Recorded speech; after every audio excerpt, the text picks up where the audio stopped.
You'll understand when you're a mother, my sister Kate smirked from across our parents' dining room table. Oh wait, you're not one yet.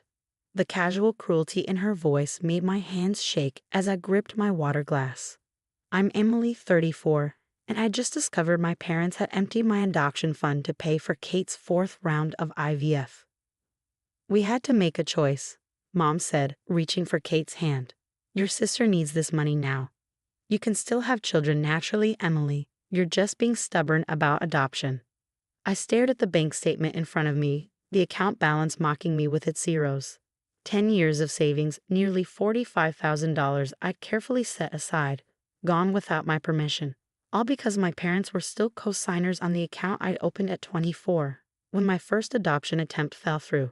You had no right, I managed to say, my voice steadier than I felt. That was my money, my future. Dad cleared his throat, straightening his tie the way he always did when he was about to deliver what he thought was irrefutable logic. Kate's biological clock is ticking, princess. She's already 32, and they've been trying for 3 years. Your adoption plan can wait. Can wait. Like I hadn't been waiting my whole life to be a mother. Like I hadn't spent years coming to terms with the fact that pregnancy wasn't an option for me after the accident at 16 that left me unable to carry a child. Like my dream of motherhood somehow mattered less because it didn't involve passing on the family DNA. Besides, Kate added, absently rubbing her flat stomach, this time it's going to work. Dr. Marshall says my chances are excellent. You'll be an aunt soon. Just like the last 3 times we're going to work. I thought but didn't say. Instead, I stood up, gathering my things with shaking hands. I have to go. Emily, don't be dramatic, Mom sighed. We're family. Family helps each other. Family helps each other, I repeated slowly. Is that what you call stealing my adoption fund? Helping. We didn't steal anything, Dad protested. We're co-signers on that account. It was a joint decision. Joint between whom? I asked. Because no one consulted me. Kate rolled her eyes. You're being selfish. This is about bringing a new life into the world. A real part of our family. The implication that my future adopted child wouldn't be real family hit like a physical blow. I turned and walked out, ignoring their calls after me. Driving home to my empty apartment, I let the tears finally fall. 10 years of hoping, planning, saving, gone because my sister's desire for a biological child trumped my dreams of adoption. Again. But when I opened my door, there was a surprise waiting. A letter slipped under by my elderly neighbor, Mrs. Peterson. This came for you special delivery, her note read. The courier was quite insistent. The envelope was thick, cream-colored, with my name written in familiar handwriting. My grandmother's handwriting. But that was impossible. Grandma Rose had passed away 6 months ago. With trembling fingers, I opened it. Inside was a letter dated just weeks before her death, and a sealed envelope marked open only if they take the adoption fund. My heart stopped. How had she known? My dearest Emily, the letter began. If you're reading this, then your parents have done exactly what I feared they would. They've taken your adoption fund for Kate's treatments. I sank onto my couch, stunned. The letter continued. I've watched for years as they dismissed your dreams, prioritized Kate's desires, and treated your wish to adopt as somehow less valuable. It broke my heart to see you silently accepting their judgment, saving every penny while they poured resources into Kate's fertility treatments. Tears blurred my vision as I read on. But I want you to know something, my darling girl. I saw you. I saw your strength, your determination, your capacity for love. When you told me at 16 that you couldn't carry a child, and instead of despairing, you immediately started researching adoption, that's when I knew you would be an extraordinary mother. My hands shook as I reached for the sealed envelope. In this envelope, you'll find documents for a trust I set up in your name. I knew your parents might try to take your adoption fund. They've always favored Kate's traditional path over your chosen one. So I made arrangements. The trust can only be used for adoption expenses, and only you can access it. I opened the sealed envelope and several official-looking documents fell out. But it was the bank statement that made me gasp. $250,000. Consider it 10 years of birthday and Christmas gifts I would have given your child. The letter concluded. Don't let them dim your light, Emily. Don't let them make you believe your path to motherhood is any less valuable than Kate's. But be the mother I know you're meant to be. All my love, Grandma Rose. I sat there in my quiet apartment, holding the proof that at least one person in my family had truly seen me, had valued my dreams enough to protect them. Tomorrow, I would have to decide how to handle my parents' betrayal, how to move forward with the knowledge of what they'd done. But tonight, I held my grandmother's letter close and let myself feel something I hadn't felt in years. Hope. The next morning, my phone was flooded with messages. Mom had sent a dozen texts ranging from guilt trips to outright demands that I stop being difficult about the money. Kate had left voicemails, each more condescending than the last, about how I was ruining her chances at happiness. Even Dad, who usually stayed out of family drama, had emailed about my disappointing behavior. I ignored them all and called my adoption agency instead. Emily, Sandra, my adoption coordinator, greeted me warmly. I was just about to call you. We have a situation that might interest you. My heart skipped. What kind of situation? A young mother, 19, 7 months pregnant. She saw your profile last week and specifically asked about you. Would you be interested in meeting her? I thought about the trust fund documents sitting on my kitchen counter, about Grandma Rose's faith in me. Yes, I said firmly. I would love to meet her. Later that afternoon, I sat in a small coffee shop, nervously waiting to meet Jessica, the young woman carrying the baby that could potentially become my child. When she walked in, her hand resting protectively on her rounded belly, I felt an immediate connection. I liked what you wrote in your profile, she said after we'd settled with our drinks. About how family isn't about blood, it's about love. That's how I want my baby to be raised. We talked for hours.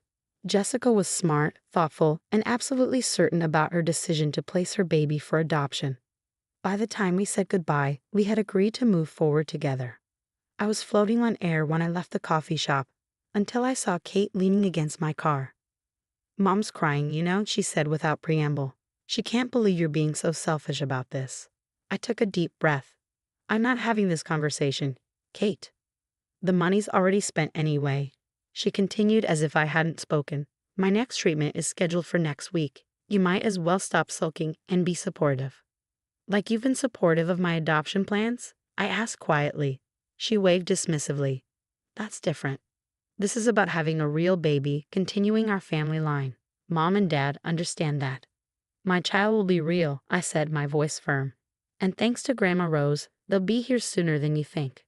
Kate's eyes narrowed. What does that mean? I smiled, thinking of Jessica and the baby growing in her belly.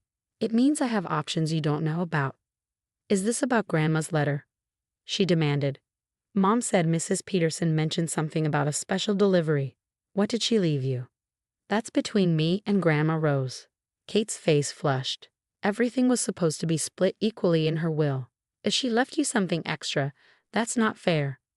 I thought about all the years of unequal treatment, of my parents pouring resources into Kate's fertility treatments while dismissing my adoption plans.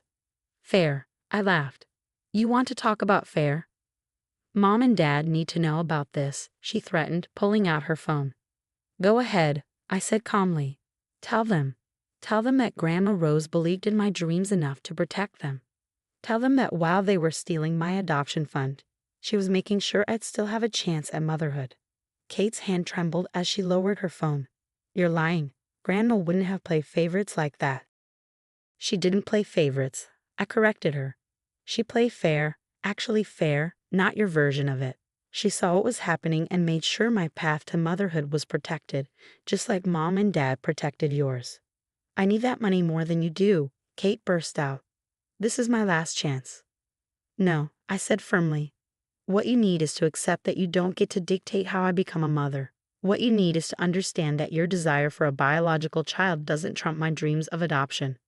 I unlocked my car, sliding into the driver's seat. By the way, I added through the window, I just met with an expectant mother who's chosen me to adopt her baby. She's due in 2 months. I thought you should know you're going to be an aunt. For real this time. The look of shock on Kate's face as I drove away was something I'll never forget. By the time I got home, my phone was ringing with calls from my parents, but I ignored them. Instead, I took out Grandma Rose's letter and read it again, drawing strength from her words. Tomorrow, I would deal with my family's reaction. Tomorrow, I would start setting firm boundaries and making it clear that their behavior would no longer be tolerated.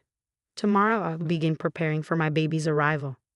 But tonight, I sat in my quiet apartment and wrote a letter of my own to my future child, telling them about their great-grandma Rose, who believed in love more than blood, and who made sure that we would find each other. 2 months passed in a whirlwind of preparation.